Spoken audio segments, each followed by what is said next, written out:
السلام عليكم، أنا أخوكم ثار العزاوي. هاي فرز عسل السدر العراقي. صدق يعني أعطيك إياه بالضمان، المن تريد تشوفه. إيش عندك نحال؟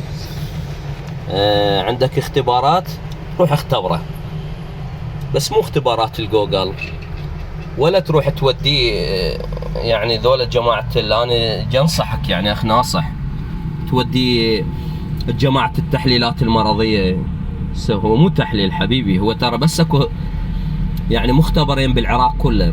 المختبر وزارة الصحة يسموه مايكروبي، ومختبر التقييس والسيطرة النوعية. تقييس السيطرة النوعية ياخذون على الكيلو 75,000.